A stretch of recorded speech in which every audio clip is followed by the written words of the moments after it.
Welcome back. It's Dr. Jen for Bony, better known as DocJenFit, and I'm going to do some C-section mobility work for my belly mamas. Now, if you are early on in your belly mama journey, make sure to check out my previous video that I did where I really talked about early movement. So weeks 1 through 3, when you just had a C-section and what mobility can really support you then. But this is for anyone who's had a C-section, and it's usually beyond 3 to 4 weeks. So at least into that 4-week mark, maybe even more beyond and years beyond. We can always be working on the mobility and the health around that scar to keep that body feeling good. So we're not putting any pelvic floor issues and dysfunction, any back pain. And if you're experiencing any of those or any more issues, please leave a comment below to let me know what you need help with within your body. Now, I do want to say that these leggings come all the way up underneath my rib cage, and they've been amazing for postpartum support. So if you are still in those earlier weeks, say weeks 3 through 6, and you need some support around that compression, then I highly recommend these leggings. They're from Bay, and I'm going to have the link above below somewhere. And this is, if you use that specific link, you get 15% off of your first order with code DocJenFit. So don't forget to use that code. Don't forget to use the link and get yourself either some leggings, or they have so much other amazing support for postpartum and pregnancy. Now, going into this first exercise, we're going to be on all fours. So this is quadruped pelvic tilt. So I want pressure into my fingertips and pushing my chest away. So I keep kind of my upper body really still, and I just want to focus on that lower body.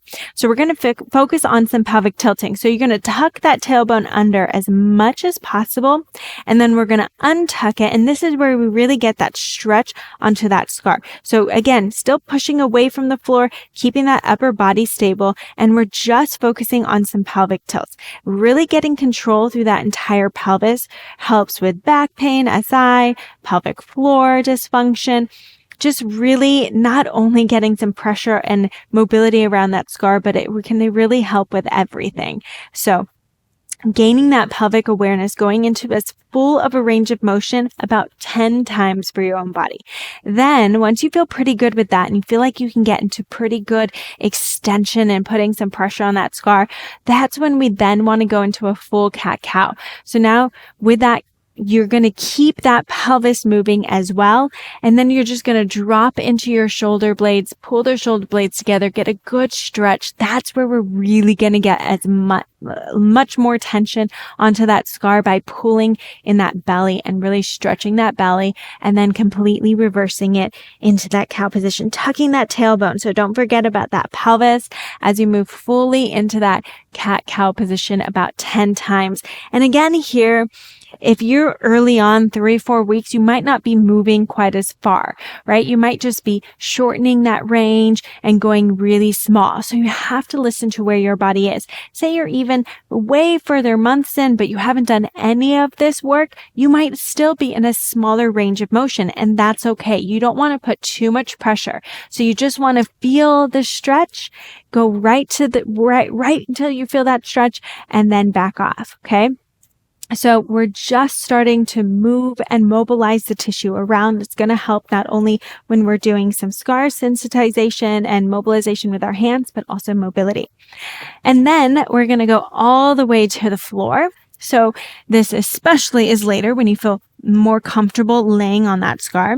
And we're going to go into extension. So pulling from the shoulder blades, and you're going to use your hands and your back to really press up. So I'm using my arms and then trying to keep my hip bones on the ground. So what I don't want to do is just lift up and keep my body straight.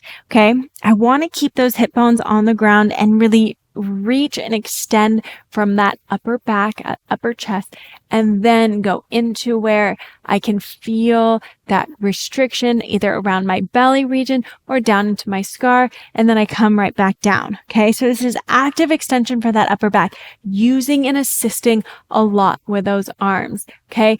Getting into where you feel that stretch in that belly and then coming right back down.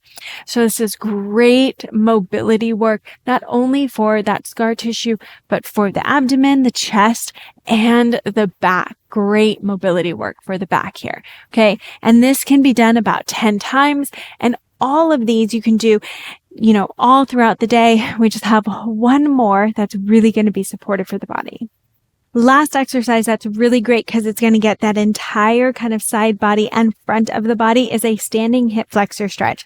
And I like it in standing more because it's going to force a little bit more hip extension, which is going to help to pull that tissue from below that scar. So if we're a standing hip flexor stretch, I'm not trying to go really wide here. I'm just taking a little step back and then tucking that tailbone under. So squeezing those glutes, pulling those hip bones up so that I get that pull of that tissue down.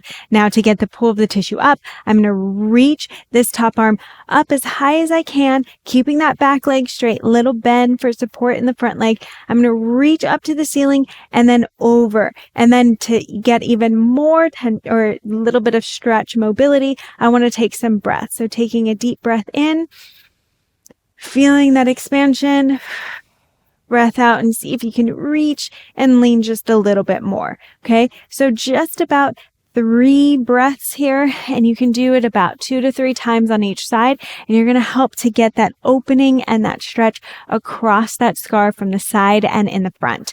Now, all of these are going to be so supportive no matter where you are in your C-section journey, but especially remember, if you're early on in your C-section journey, make sure to check out that past video that I did where I really go through mobility in the early stages. But this is so supportive for later, and I'll have more rehab videos, so don't forget to subscribe and come back to learn more. Don't forget, if you love what you're learning, I have so much more in stock for you. So hit that subscribe button, check out the other videos I've done in the past, and leave any comments of any suggestions that you have for videos in the future. And I can't wait to help you feel incredible and amazing within your body.